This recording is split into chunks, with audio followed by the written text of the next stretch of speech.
I hired a professional organizer to clear out a bunch of stuff in my house and turn chaos into order. I'll also explain this jacket in a second.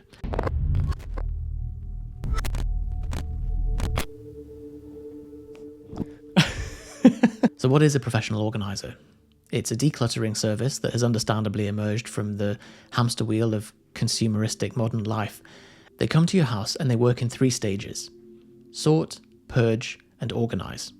So I hired the lovely Kath to solve this problem. So it begins.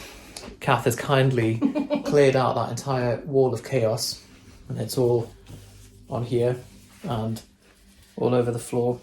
It's quite daunting, but it is what it is. And then there's a pile of papers and stuff here too. So the goal is she's forcing me to buy, she had a gun to my head. She was like, you're going to throw out half the stuff here and or else, yeah. So why should you hire someone? If you've seen my productivity series, you'll know that there are 2 key principles that drive this stuff. The first one is tidy space, tidy mind. If you're working on a desk with loads of scrap bits of paper and objects and things, each one of those is like a little imp that's trying to steal your attention. It will cost you in productivity and money. Principle number 2 is hire an expert. You'll get the expert's eye, you'll get the accountability, and you'll never be able to do as good a job as them. So here's what she did. She took all the stuff out of the chaos cupboards and the drawers and put it into a pile in the middle of the room, which was quite stressful. And then she made me make a choice: keep or throw away. If I was struggling, she helped me with some heuristics, some kind of prompts of, does this thing bring you joy? When was the last time you used it? I've got a pile of 12 shirts here. You need to pick 3 and I'm going to chuck the rest away. I asked her to go hard on me and play bad cop. We then did the same with old papers. If you're anything like me, you've got loads of old council tax records and documents and things. That was a little bit more tricky. I learned some great lessons from the whole thing. The first one is 1 in, 1 out. So every time you get a new thing of a certain type, set yourself a rule that you have to throw away another one of that type. So if you get a new t-shirt, you've got to throw away the worst t-shirt that you own. Anton Creel does this with people. So he has an old crap phone that has 50 numbers in it.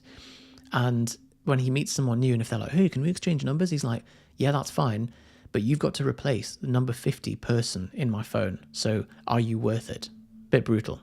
I maybe wouldn't do it with people, but certainly with objects. Lesson number 2 is that each of us have got a different threshold for acquiring something and getting rid of something. And the problem is, if those are mismatched, you're just going to slowly accumulate stuff.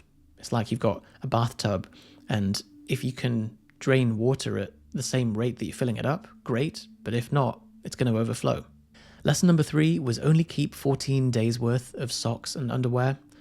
Kath's PB was she found 1,700 odd socks in someone's house. It was a family of 3, and the mum just kept buying more socks.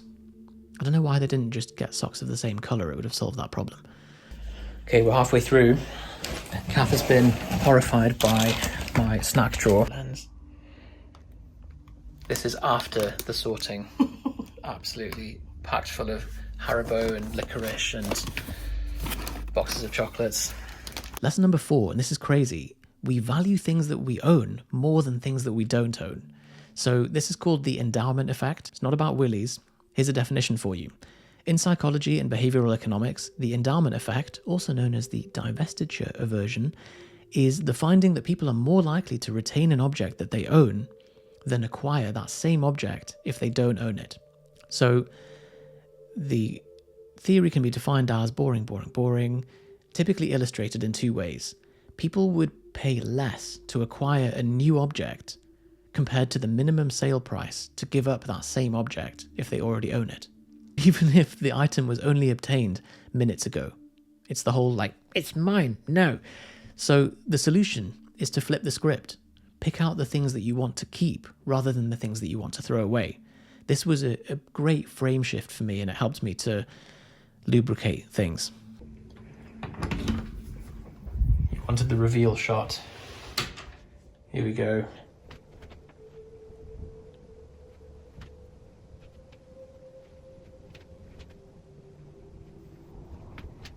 The next step for me is to get an IKEA Pax, which is a kind of custom storage solution, but I thought there's no point in doing that until I clear out all the rubbish. Hello, it is Yusuf from the future. So between recording and editing this video, I took the plunge and got a custom storage solution now that I'd cleared out all the crap. So here it is in all its glory. It is so satisfying being finished with this. I feel like I've had deep abdominal surgery. Obviously quite stressful to lay out all the stuff on the floor, but then she's packed it all back again in a much more organised way, and it's just a relief. I feel like I can think clearer. And here's even more stuff that we've thrown away. I promised I would explain this. This is an aspirational cardigan. It's something that I wanted to throw away, and I thought, you know what, one day maybe I'll be cool enough to pull off this cardigan. So here it is. Let me know in the comments if you think I'm finally cool enough. I don't know why I bring this abuse on myself in the comments. Here is the aftermath with the lovely Kath. I feel like I've just taken a massive poo. Kath has just gutted my room, took everything out of all the shelves, put it all on the floor to throw away half the stuff, and now put it all back together, and it is a massive relief. Kath, thank you. How did I do? Very well, actually. Willing, maybe slightly, you could have been slightly more keen to get rid of stuff, but actually that's okay, because the whole point of decluttering is getting rid of stuff that you don't love or you don't use. And so you have convinced me that the stuff that we've held on to you do love and you do use. I truly love. Okay.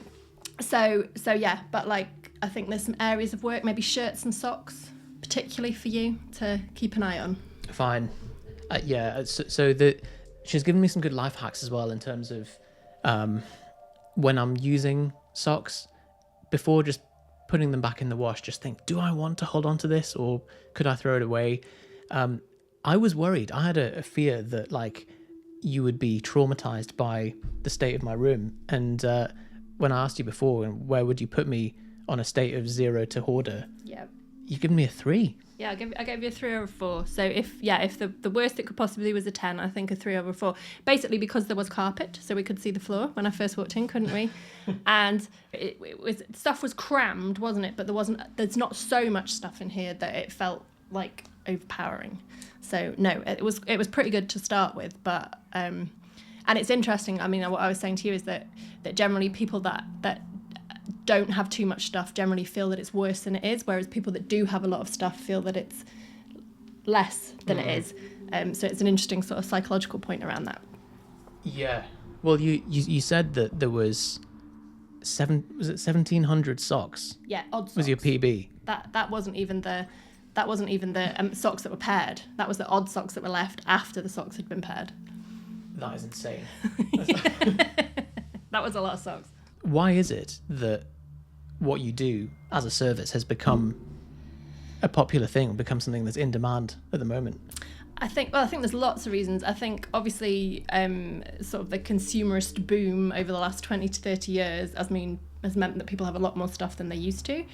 I think generally at this point in time, people are more cash rich and time poor, and people are very used to paying for a service. So you're used to paying for a cleaner, you're used to paying for a personal trainer, you're used to, paying for, if you can't solve an issue in your life, paying for somebody that can. I mean, the service is actually, decluttering and organising has been around for sort of 20 years or so in the States and sort of down south, but up here it's sort of caught on more recently as stuff as people get busy and get more stuff. It's a sort of perfect storm in that sense. Yeah, and that definitely resonates with what's happened for me. And I'm not much of a consumer. I don't really buy lots of stuff, but it just accumulates. And even a room that you think is relatively empty, as soon as you start pulling out the cupboards, you're like, oh my God, there's lots here. And one major aspect of it was the accountability, knowing like, right, Kath's coming today, I'm gonna have to really chuck stuff away. And I think what I always say to people is actually the fact that you're paying me to be here makes you accountable in the first place, so you're bound to do better at it because I'm here, because otherwise it's a waste of your money. On a very basic level. But actually doing something with somebody else that's not emotionally attached to your stuff, genuinely don't care whether you keep this stuff or not. I just want to take you through a process where you're sort of mindfully thinking about what you're keeping and what you're not, and not just throwing things in a box because you don't know what to do with it. That's the difference. Yeah, you're facilitating a process that I wouldn't have been through unless there was someone there being like, right, get rid of that. So if people are in the northeast of England, how can they get in touch with you?